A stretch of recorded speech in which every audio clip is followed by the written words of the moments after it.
Okay, hello, good morning. Welcome to 5 Minutes to Happy, where we spread happiness, the message of hope and happiness to others. I'm going to jump right in today, testing things out.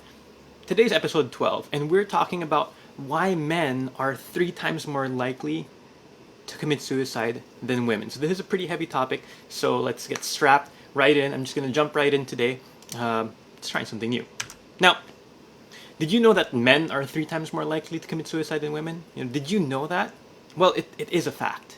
It is a fact. But before we really dive into that, let me share a story with you. Okay, let me share a personal story with you, my own experience. I was dating this girl, okay, and we had a fight, which I cried. I cried in the fight. Then she then told me, "Don't cry. You're a man. You shouldn't cry." So the entire time we dated, I tried my best to be, manly and macho, a guy who wouldn't show weakness or who wouldn't show emotions. But in pretending to be strong all the time, this was probably when I was at the weakest, the weakest point in my entire life. Looking back, because I wasn't allowed or I was discouraged from expressing my emotions, I got very angry and I got depressed. This was the closest time that I even got to thinking about like suicide. Now I'm doing a lot better now, thankfully, but I do want to address this. This is something I think it's really important. We're brought up in a society where there are certain expectations from men. Okay, there are certain expectations. Men are strong. They don't cry. They don't show their emotions, not to their wives, and especially not to other men. Men, we must be the providers of the family and we have to anticipate every need of the women. The expectation that men are obsessed with sex. The thought that that's the main reason why we be in a relationship or enter a marriage, right? Now, because of these expectations, because women are expected, men are molded to become emotionless, sex obsessed, eternal providers. And this sounds so grim, diba? So sounds so sad and depressing and crazy, but this is ingrained. It's drilled into us as kids. And then there's so much pressure on men surrounding this. Thankfully, my parents never told me not to cry, but many parents teach their kids, teach their male children that crying is something to be ashamed of. My parents didn't, once again, but my classmates, my teachers, and television were delivering me that message that you shouldn't show emotions, you shouldn't cry. That it's a weakness. And this is something that I personally struggled with for over 20 years. In fact, it's only in recent years that I've fully come to realize the full effects of hiding emotion, and it's only recently that I'm recovering from it. Unlike with women, they feel safe crying, they feel safe releasing emotions, but men have the tendency to hide or repress our emotions because we're discouraged from doing so. And since we can't safely release our emotions through crying or other expressions, what we do is we bottle our emotions up. And this just adds more and more pressure until, we can't take it anymore. The tendency for men is that we just explode, right? Men find an outlet for our bottled up emotions, which can even lead to suicide. And what are these outlets where we release emotions? The common outlets. It's very common that we see substance abuse in men. We see drugs, we see alcohol, we see cigarettes. Because men are more inclined to turn to these substances to provide that temporary relief from the pressure of the emotions that have been bottled up, that have been kept together. But this relief, it's only temporary. And even worse, it can become addictive. And we see this in cases of alcohol abuse, of meth, of shabu abuse. It becomes destructive, this kind of relief. Other temporary reliefs can be food, right? Other men, they turn to eating a lot of food or having a lot of sex. And and remember how men, we're supposed to be macho. We're expected to be manly and macho. Aggression is expected, and it's even encouraged that men be aggressive, right? Men who have repressed emotions, who keep the emotions in, we have greater chances of releasing these emotions through to their parents, to their family, to their spouses, in the form of being overly controlling and even being verbally, physically, and sexually abusive.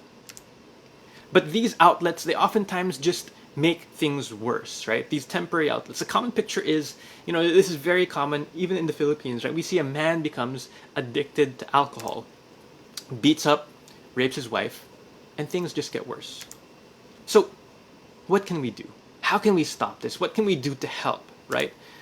We have to break this cycle of toxic masculinity. That's what it's called. We have to encourage men to show their emotions, encourage men to cry, encourage men to release the emotions that they're feeling inside. Let them know that it's not their responsibility to provide for all of a woman's needs. Teach them to love, to express love, and not be just sex obsessed.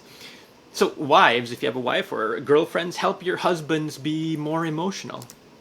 Parents, you can teach your kids and even encourage your kids, your males, to cry. And guys, men, we have to be more comfortable with expressing our emotions. And this is something I've been struggling with, Over 20 years, I've been taught that emotions are weakness. So I struggled with it for the longest time.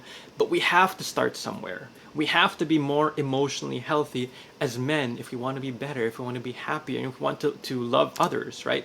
So, I want us to make this commitment, okay? There's a comment. It's a commitment for those of you that aren't familiar with the concept. Just comment this down below and make this commitment. If you're a man, you can say, I will be more emotionally open. And if you're a woman, you can say, I will help men be more emotionally open.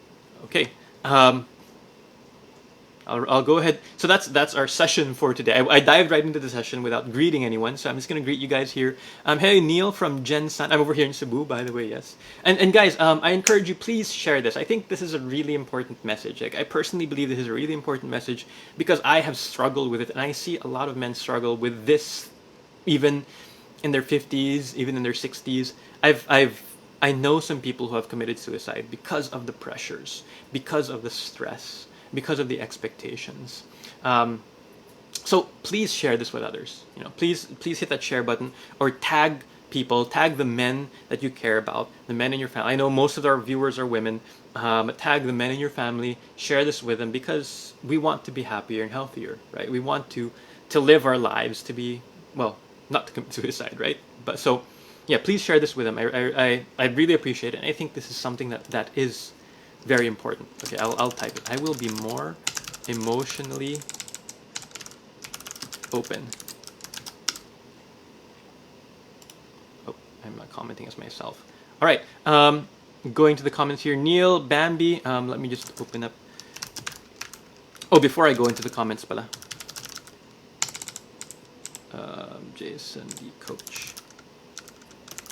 Before I go into the comments, just a reminders, next week I'm going to be, we won't be doing it live anymore. I'm going to do it pre-recorded. Just going to try how it works. On Tuesday, we're going to be talking about what are you addicted to. We talked about a kind of addiction today, but on Tuesday, I'll be asking you, what are you addicted to? Because we're all addicted to something, actually. On Thursday, we'll talk about how to make your loved ones feel loved. This is 10 a.m. And on Friday, finding purpose in work. Okay, so this is all at 10 o'clock. Tuesday, Thursday, and Friday. Okay, please go ahead and make that commitment. Let me just go here. Good morning, Narben. Good morning, JR. Oh, dito sa Middle East countries, ganyan talaga expectation. It's very toxic in the Middle East. In a lot of, well, in all societies actually, but in the Middle East, there's so much pressure on men. For that, and there's that expectation. So if you're in the Middle East, yeah, you can really see that more than in the Philippines, more than in the West, diba? So it's very toxic and can really, cause a lot of bad effects. Neil, good morning. Yes, Bambi. Eleanor says, Joy from Cavite. Neil, thank you. Yes, I will help men be more emotionally open. Karen, I will help men be emotionally open. Ruby, I will help men be emotionally open. Hello, Shezel. From Paco. Yes, please share this. I think this is an important message that a lot of people need to hear. Pamela, thank you. It's not men's responsibility to provide all their women's need. Yeah, we have to communicate that, right? We have to communicate that to people because No, women, diba, we have women empowerment. It's a whole thing right now. We have feminism, right? And it's not like before. Well, even before, diba? There's so much pressure on the men, but we have to realize that yeah, it's a partnership in all ways. Like when you have that marriage and when you have a family, it's more of a partnership in all ways. So there shouldn't be that pressure. It just creates too much pressure and stress, which leads to substance abuse, which leads to becoming physically abusive, sexually abusive, and which leads to suicide. Right? Pam, I will help men be more emotionally open. Thank you. Okay, let me just check the other comments here. We're doing multi-streaming. All right, guys, thank you so much. Once again, I would really appreciate if you share this with other people. It's an important message, and I hope I see you for next week's topics. Tuesday, what are you addicted to? Thursday, how to make your loved ones feel loved. And on Friday, finding purpose in work. And this is all at 10 a.m. On a Monday, of course, we have our Monday motivation as well. Okay, thank you so much for your time, guys, and you have a great, well, it's almost the weekend. You have a great weekend. Bye-bye.